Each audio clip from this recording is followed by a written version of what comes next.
Darn that. Fine.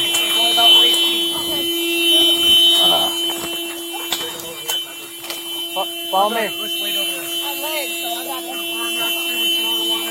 No, there's one more. Oh, my leg.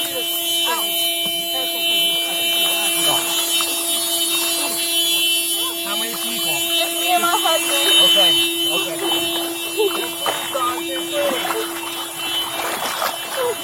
For the leg.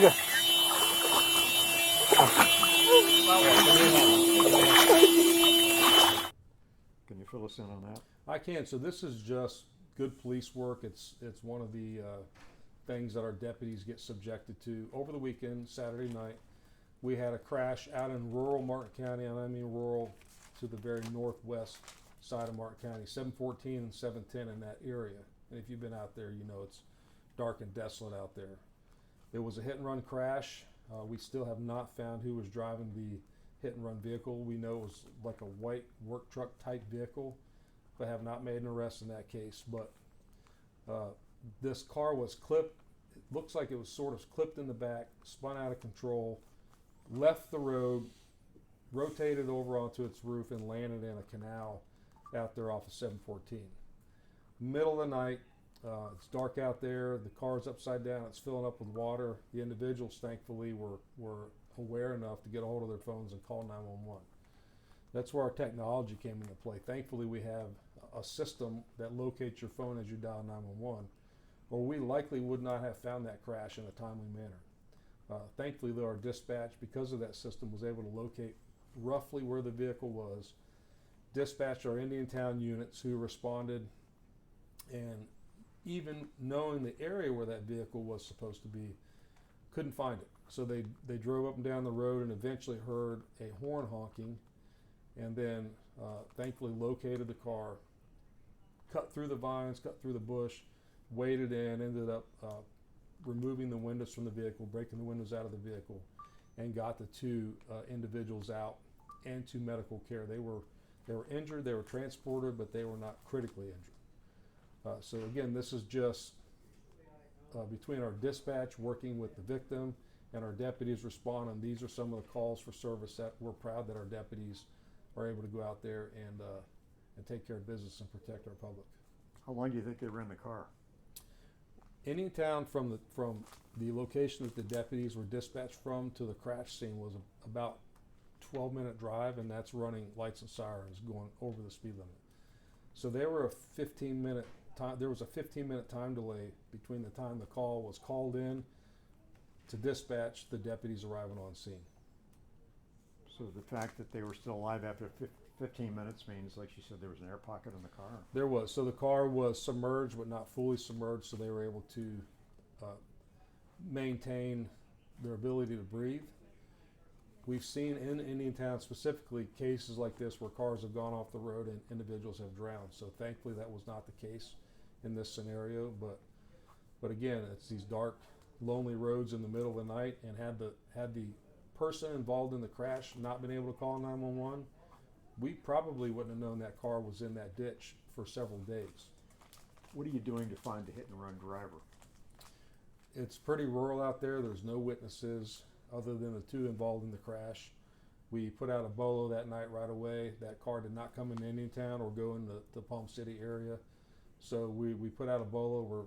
We're doing our best to match what we got as far as physical evidence from the car, which wasn't a whole lot, but some physical damage on the car, trying to match it, but right now we don't have any solid leads. How lucky are those people inside that car with you being there at the right time? God was looking out for them. Truly, they're in a rural part of Martin County.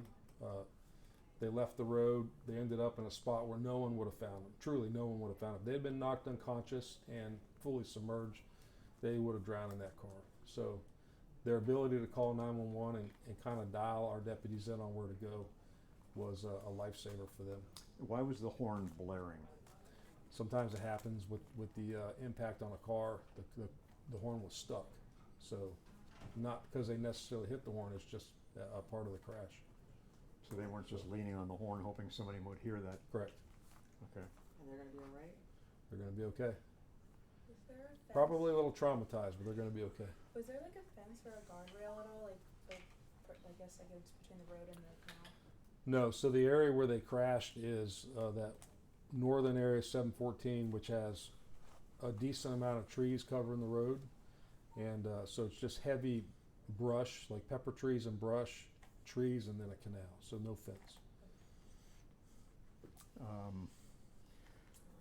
Were they not able to get out of the car themselves? They were just trapped in there. Did they try to break windows or open the doors and they could not, or you know? They had tried to get out, but they were not able to. We're going to give you a video. You can see the female. She's pretty shook up trying to get out. Of course, initially that 911 call, she was worried about drowning, deathly afraid of drowning. So they likely, had they sat down and really wrapped their heads around what they were dealing with, could have broken the windows out of the car. But in the moment of sheer horror, with the car upside down in a pond in the middle of western Martin County, I just didn't think they had the wherewithal to do it. It was a pond or canal? Canal, sorry. Canal, okay. Yeah. All right. When you guys make an arrest, do you know like or have an idea of like what kind of charges the person will face? Yeah, it will be felony charges, leaving the scene of a hit and run crash with injuries. So if we make an arrest, that'll be the charge.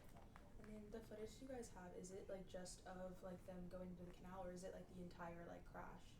No, it's just a video of our first responding deputies that got there, going into the canal, puncturing the window out, and then getting the female out of the car. Okay. The body So, cam. video. Yes. They had to pull both out of the car? Helped people- both out of the car, yes. Two adult ladies? I think it was a female and a male, right, Christine? Were they married couple? Couple. I'm not sure, but couple nonetheless. Were they heading home, or did you know what they were doing out there? I don't know. Okay. All right. Is that it? I think so, yep.